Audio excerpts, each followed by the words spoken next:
அனைவருக்கும் வணக்கம். என் லைஃப்பில் இந்த மாதிரி ஒரு பெயின்ஃபுல்லான ஒரு சுச்சுவேஷனை நான் ஃபேஸ் பண்ணதே கிடையாது. மனசு முழுக்க வலி வலி மட்டும்தான். இந்த சுற்றுப்பயணத்தில் என்னென்ன மக்கள் பார்க்க வராங்க, அதுக்கு ஒரே ஒரு காரணம் தான், அவங்க என் மேலே வச்சிருக்கிற அன்பும் பாசம். அந்த அன்புக்கும் பாசத்துக்கும் நான் எப்பவும் கடமைப்பட்டிருக்கிறேன்.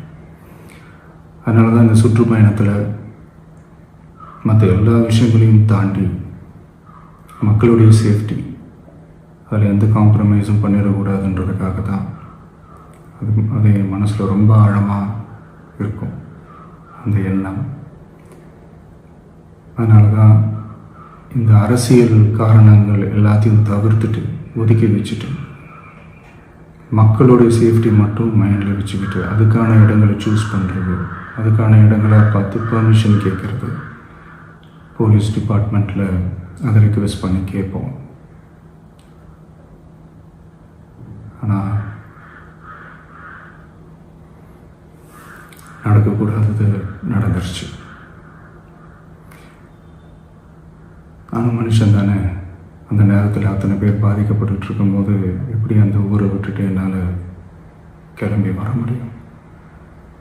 நான் திரும்ப அங்கே போகணும்னு இருந்துச்சுன்னா அதை ஒரு காரணம் காட்டி அங்கே வேறு சில பதட்டமான சுச்சுவேஷன்ஸ், வேறு சில அசம்பாவிதங்கள் அந்த மாதிரி எதுவும் நடந்துடக்கூடாதுன்றதுக்காக தான் நான் அவாய்ட் பண்ணேன். இந்த நேரத்தில் சொந்தங்களை இழந்து தவிக்கிற அத்தனை குடும்பங்களுக்கும் என்னுடைய ஆழ்ந்த இரங்கலை தெரிவிச்சுக்கிறேன். எனக்கு தெரியும், என்ன சொன்னாலும் இது ஈடேயாகாதுன்னு எனக்கு தெரியும். ஹாஸ்பிட்டலில் ட்ரீட் பண்ணிகிட்ருக்கிற எல்லாருமே சீக்கிரமாக க்யூர் ஆகி வரணுன்றதை இந்த நேரத்தில் நான் வேண்டிக்கிறேன். கூடிய சீக்கிரமே உங்கள் எல்லாரையும் நான் சந்திக்கிறேன். இந்த நேரத்தில் எங்களுடைய வலிகளை, எங்களுடைய நிலைமையை புரிஞ்சுக்கிட்டு எங்களுக்காக பேசின அரசியல் கட்சிகளை சார்ந்த நண்பர்கள், தலைவர்கள் அனைவருக்கும் என்னுடைய நன்றியை தெரிவிச்சுக்கிறேன். கிட்டத்தட்ட ஒரு 5 மாவட்டத்துக்கு பிரச்சாரத்துக்கு போனோம். இந்த மாதிரி எதுவுமே நடக்கல. ஆனால் கரூரில் மட்டும் ஏன் எப்படி நடக்குது, எப்படி நடக்குது?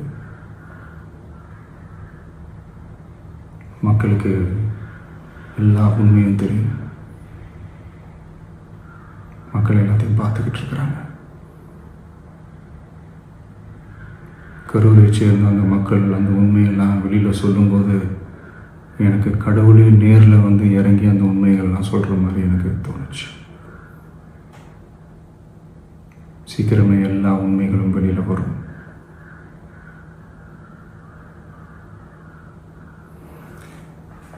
எங்களுக்கு தரப்பட்ட இடத்துல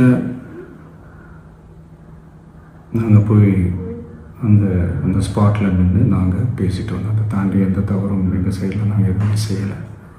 பட் இருந்தாலும் எங்கள் கட்சியை சேர்ந்த நிர்வாகிகள், தோழர்கள் மேலே எஃப்ஐஆர், அது மட்டும் இல்லை சோஷியல் மீடியாவை சேர்ந்த நண்பர்கள், தோழர்கள் அவங்க மேலே எஃப்ஐஆர்லாம் போட்டு இப்போ பிடிச்சிக்கிட்டு இருக்கிறாங்க.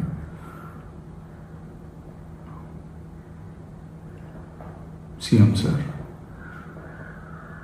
உங்களுக்கு ஏதாவது இந்த பழி வாங்கணும் அப்படின்ற எண்ணம் ஏதாவது இருந்துச்சுன்னா என்ன வேணாலும் பண்ணுங்க. அவங்க மேலே கை வைக்காதீங்க. நான் ஒன்று வீட்டில் இருப்பேன், இல்லை நான் ஆஃபீஸில் இருப்பேன். என்ன வேணாலும் செய்யுங்க. நண்பர்களே, தோழர்களே, நம்மளுடைய அரசியல் பயணம் இன்னும் ஸ்ட்ராங்காக, இன்னும் தைரியத்தோட கண்டினியூ ஆகும்.